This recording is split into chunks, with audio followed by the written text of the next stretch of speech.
What was the recruiting process like when you were coming out of high school? Oh my goodness! First, I had a great high school coach that, thousands of schools calling every day. He put together a system. If you called, if you did these other things, we had the Ralph rules basically.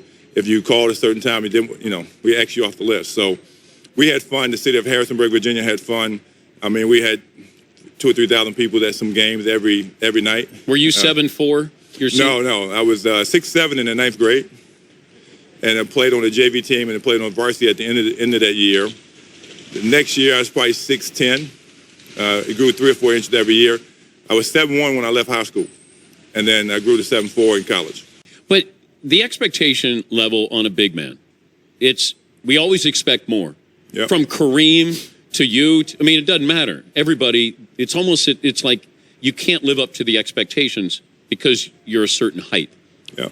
You ran into that too. Well, any kid that's larger than most kids, you got to play basketball, or you should play basketball. If you didn't, that's a waste of height.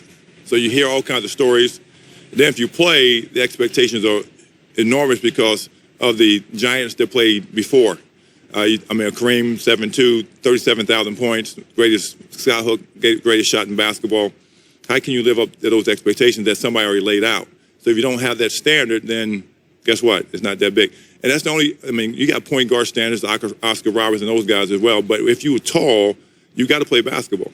And that's what this world is about. But we set our own expectations. I didn't expect anything more out of myself than what I wanted. Not worry about anybody else, what they expected. I expected the best out of myself every day. Best player you ever played against? I got to go with the big guy. But Kareem has got to be one of the best ever. He's an iconic player. I think he's underrated, Ralph. Well, I think he's underrated, maybe underappreciated. And why can't we teach somebody the sky hook? Well, Kareem, if you go back in history, he learned the sky hook because they took the dunk out of basketball because of him. You too big, nobody else that big, you can't dunk the ball. So he had to learn how to put it up that way. So Wooden and that whole crew said, okay, fine, I think it's just developed over time, and then he perfected it. And he can try to teach somebody, but it's not going to work. It's like down here in Houston, Akeem Olajuwon trying to teach the dream shake to Dwight Howard. It doesn't work. Akeem was one of the best ever, so everybody got their own little way to play, and everybody developed their own game.